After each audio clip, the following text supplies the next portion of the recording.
YouTube, how the fudge you doing? Hey guys, Nadeshot. Today I'm bringing a brand new video. Hope you guys are all doing well. For the last couple weeks, well actually, you know what? I went back and watched a few of my old videos. I have been talking about selling my car, the G63 AMG, also known as the G-Wagon. I've been talking about selling it for about half a year now, and it's finally happening. It's coming to fruition. We're selling the car to the owner of Optic Gaming, my good friend Hex. If you've been following me for a while, you've seen him throughout my entire life on YouTube and my gaming career. So I'm really excited to sell the car to him. I think his family is going to love it. There's a lot of great things about the G63, especially the AMG part that I love, but there are a lot of things that I dislike. And so that's what we're gonna talk about today. A lot of you guys ask me why I switch cars so quickly. I mean, the truth is I just get bored of the driving experience, and that happened a lot quicker with the G-Wagon than I would have liked it to. Growing up, I really wasn't much of a car enthusiast. It just didn't run in the family. My dad didn't talk about cars too much growing up. He's always just had a pickup truck. And so for me, there just never was interest for cars. I've had like a 1999 Pontiac Grand Am that was given to me by my grandparents. I've had a 2004 Dodge Intrepid, a 2012 Scion TC, a 2010 E92 M3, and that car right there, the E92 M3, that's when I knew that I had a love and passion for cars. I wanted to give you guys this background information about my involvement with cars throughout my entire life, because I am by no means an expert. I don't mean to sound like an expert. I mean, I don't even drive a stick. I don't know how to drive manual, which I think is the bare minimum you need to have as a car enthusiast or somebody who considers himself to know a lot about cars. So this is just a disclaimer. By no means a car expert. So we're gonna talk about the G-Wagon. We're gonna talk about the things that I don't like particularly because I'm selling it for these reasons. And then maybe if we have time, we'll talk about the things that I do like. So I think the biggest driver for me, the biggest motivation to go out and buy the G-Wagon was the fact that it was just so aggressive. I don't think that there's anything on the road that looks like the G-Wagon. I mean, it just has tremendous curb appeal. When you see a G-Wagon on the road, which when I was living in Chicago, you never saw G-Wagons. But when you're living out in LA, I swear to God, everybody and their auntie and uncle has a G-Wagon. So it's just not as special as I thought it was. But that wasn't really a big problem for me. I knew that before buying the car. I think the body style of the G-Wagon is iconic. Now, there are a lot of people that don't feel that way. They think it's just a box on wheels, and I can totally understand that perspective, but I love the look. And then when I finally went to go test drive it, I think I was blind to all of the flaws that the car had just because of how great the car looked. And then on top of that, the driving experience was great to a certain extent. I took it around a couple blocks, did a couple test drives. One of the things that I loved was just the roar of the engine. I mean, it's AMG, and the feeling that you get when your foot hit the throttle. You're met with resistance, but as you push through that resistance, you just feel the roar of the engine, and it's responsive. And that's one thing that I fell in love with immediately. For how much it weighs, you're going 0 to 60 in 5.2 seconds, which is just absurd for the size of this thing. The problem with that is, even though it has all that strength and all that muscle, it's just a very disconnected ride. The steering is so heavy and numb, and it's almost as if it's a pain to have to get into the car and make it your daily driver. I think I was spoiled with the handling of my BMW M3. It was just so agile and responsive and so in tune with the road and the handling. That's what I was used to. And then with the G-Wagon, it's just, you don't even feel like you're driving, and that's one thing that I hate. So when you're paying such a huge price tag for a driving experience that you don't really enjoy, for me, I just can't in my right mind continue to drive this. Another thing that I think Mercedes really misses the mark is the interior of the G-Wagon is phenomenal in terms of the material that they're using for the seats and the panels of the doors, and it feels like a luxury vehicle when you step inside. When the doors are closed, the windows are shut, I mean, the car is practically soundproof, and the audio system is just phenomenal. So for those things, I really enjoyed. But the other problem that I had is that just the center console and the tech in the car is just not up to par for what I expect with the money that I'm spending. The G-Wagon itself, it doesn't change much from year to year in terms of the design. And so I understand that, and I knew that going into the purchase. It's just one of those things that there's been such advancements in the interior and the tech that is put into cars nowadays that for me, it just feels so outdated. And for somebody who loves tech, whether it's a new phone, new computer, just how far technology has come in our everyday lives, the fact that you don't see that implemented into this car for the price tag,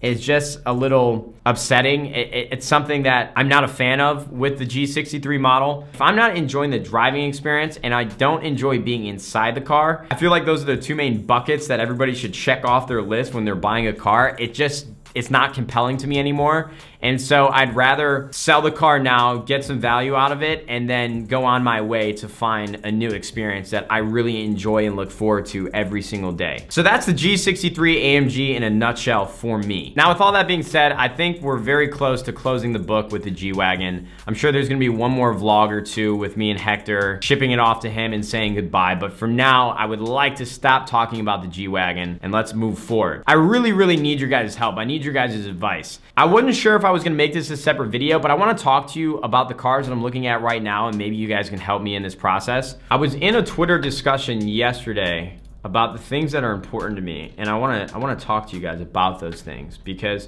there are a few cars on my list that I'm looking at right now, and maybe you guys can make some suggestions. Now, right now, I think there are 3 different cars that I'm looking at. I'm gonna share those with you guys. Now, here are the buckets that are most important for me when looking for a new car. The design, the body style. I want the car to have great curb appeal. I just want it to look good. I wanna walk up towards my car every day when I go to drive it and just think, this is great. I love this. Performance is super, super important. Again, the biggest thing with the G-Wagon was that it's a disconnected drive. I just don't feel a part of the road, and I hate the handling, and it's blocky, it's slow. I think I'm looking for more of a performance car, something that is fast, something that handles itself really well, something that's agile. That's important to me right now. Third, I'm looking for practicality. Can I fit my golf clubs in the car? Will it be fun for road trips? Can I fit my friends in the car? I don't know. These are just a couple things that I'm thinking about in this process of looking for a new car. And then number 4 is technology. Some people are indifferent about this, but again, I think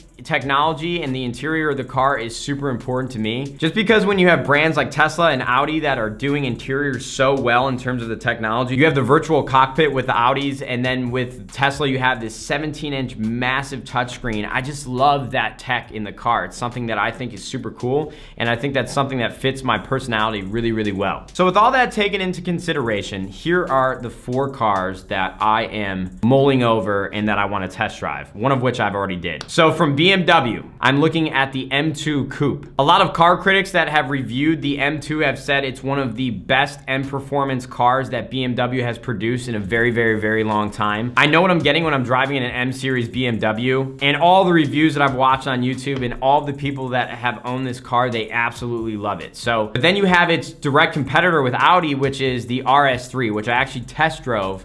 And maybe I'll show that footage, maybe I won't, depends on how long this video is. The Audi interior is just unbelievable. The virtual cockpit on the dash, it has Apple CarPlay as well. The way the seats have the red stitching and handling was phenomenal. The only thing that I didn't like about the Audi when I test drove it was the throttle response, because when you're pressing the pedal in that first 50%, it just takes a while for the engine to respond and for you to go. But when you go, you go. I think the 0 to 60 is like 3.8 seconds, whereas the BMW M2, I think the 0 to 60 is 4.1 seconds. So it's not that significant, but it's definitely, Audi gets off the line quicker. And then the other cars that I'm considering are actually Teslas, the Model S and then the Model X. I think there's a situation where I could own either the RS3 or the M2 as well as the Model X with the Tesla, which is its sports luxury SUV crossover type car. I know Jake Paul has one. I know FaZe Rain has one. They're beautiful cars. I love the all-white interior. I like the fact that the center of gravity is actually really, really low on the Model X because the battery is below the car, so it keeps that weight really, really low, so you can